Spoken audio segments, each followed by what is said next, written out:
Welcome to 7 minutes series. இந்த சீரீஸ்ல எல்லா கான்செப்டையும் 7 நிமிஷத்துக்குள்ள படிக்கிறது தான் நம்மளுடைய முக்கியமான மோட்டோ. இன்னைக்கு நம்ம பார்க்கக்கூடிய கான்செப்ட் என்னன்றத டீடைல்டா பார்க்கலாம்.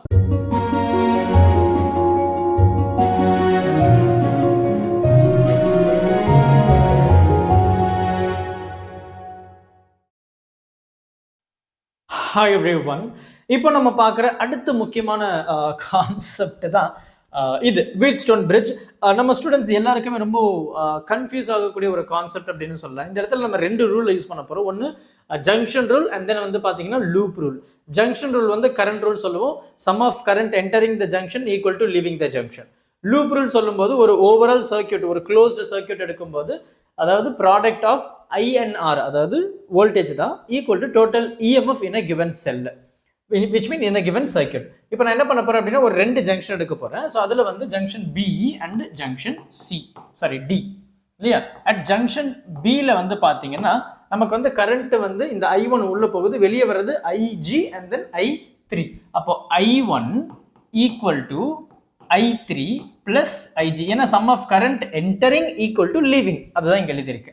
அடுத்து நமக்கு அட் ஜங்ஷன் D வந்து பார்த்தீங்க அப்படின்னா நமக்கு என்ன சொல்லியிருக்காங்க, இந்த பாயிண்ட். அப்போ இதில் கரண்ட் I2 உள்ள வருது, IG உள்ள வருது, I4 மட்டும் வெளியே போகுது. அப்போ அதை எப்படி எழுதலாம், I2 plus IG equal to I4.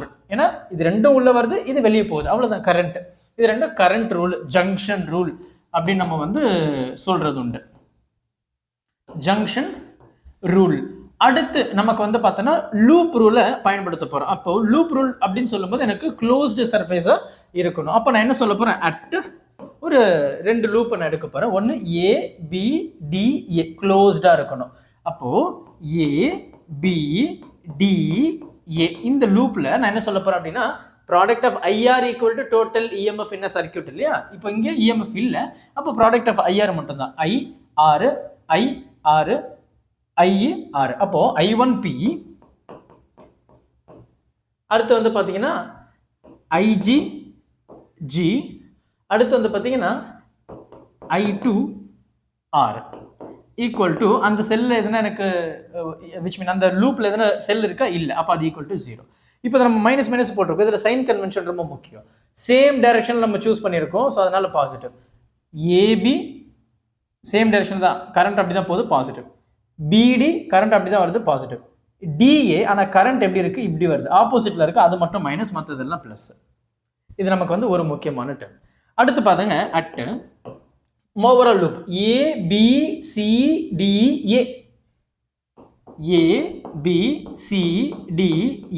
இது க்ளோஸ்டு லூப் தான். அப்போ இது சேம் டைரக்ஷன் பாசிட்டிவ், இது சேம் டைரக்ஷன் பாசிட்டிவ், இது ஆப்போசிட் டைரக்ஷன் நெகட்டிவ், இது ஆப்போசிட் டைரக்ஷன் நெகட்டிவ். அப்போ அது எப்படி எழுதுறேன் பாருங்க, I1P plus I3Q minus I4S minus I2R equal to 0. ஏன்னா அங்கேயுமே எனக்கு EMF வந்து இல்லை. இப்போ நமக்கு என்ன சொல்ல போறோம் அப்படின்னா நமக்கு ஒரு முக்கியமான கண்டிஷன்ஸ் இது நீங்க எழுதி ஆகணும்.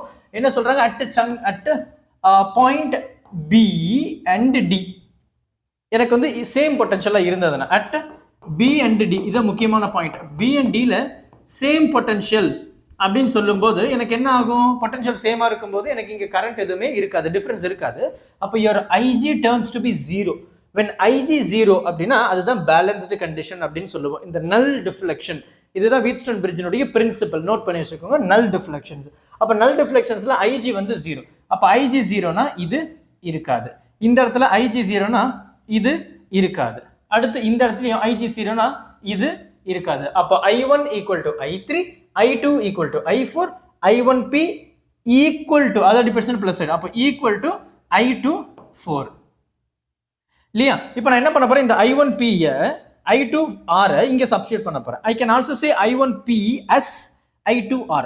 அப்போ இந்த I1P I2R நான் எழுதிட்டேன் அப்படின்னா இந்த I2Rன்றது பாசிட்டிவ், இங்க ஆல்ரெடி I2R இருக்கு, அது நெகட்டிவ்ல இருக்கு. அப்போ இதுவும் கேன்சல் ஆயிடும். ரிமைனிங் டேர்ம் என்ன இருக்கும், இந்த I3Q, அடுத்து வந்து இந்த I4 மைனஸ்ல இருக்கு, அந்த பக்கம் போச்சுன்னா பிளஸ், which is I4S ன்னு இருக்கும் கண்ணா. இப்போ இந்த ஈக்குவேஷனும் இந்த ஈக்குவேஷன் இருக்கு பாருங்க, நான் என்ன பண்ண போறேன், இதை அப்படியே டிவைட் பண்ண போறேன். அப்போ இது what we have I1P, right, and then வந்து I2R, I2R இது ரெண்டுத்தையும் நான் டிவைட் பண்றேன். டிவைட் பண்ணும்போது நமக்கு என்ன தெரியும் அப்படின்னா I1 I3 சேம் தான். அப்போ இது ரெண்டு கேன்சல் பண்ணிக்கலாமா? I2 I4 சேம் தான். அப்போ இதையும் நம்ம கேன்சல் பண்ணிக்கலாம். அப்போ ஃபைனல் ஈக்குவேஷன் என்ன, P by Q equal to R by S. So இதுதான் நமக்கு வந்து வீட்ஸ்டோன் பிரிட்ஜில் இருக்கக்கூடிய ஃபைனல் ஈக்குவேஷன்ஸ். ஸோ இதனுடைய பிரின்சிபல் நல் டிஃப்ளெக்ஷன்ஸ், IG வந்து 0 எப்போ when at junction B and D வந்து சேம் பொட்டன்ஷியல் இருக்கும்போது எனக்கு கரண்ட் வந்து இருக்காது. அப்போ எனக்கு இந்த இடத்துல பார்த்தீங்கன்னா வீட்ஸ்டோன் பிரிட்ஜை வந்து ஒரு அன்னோன் ரெசிஸ்டன்ஸை கண்டுபிடிக்கிறதுக்கு நம்ம வந்து பயன்படுத்திட்டு இருக்கோம். எதனா ஒரு 2 ரெசிஸ்டன்ஸ் தெரிஞ்சதுன்னா இன்னொரு ரெசிஸ்டன்ஸுடைய கம்பேரிசனை நம்ம ஈஸியாக பார்த்துக்கலாம். பொறுமையாக பாருங்க, டவுட் எதுனா இருந்தது அப்படின்னா மறக்காம கமெண்ட் பண்ணுங்க. தேங்க்யூ.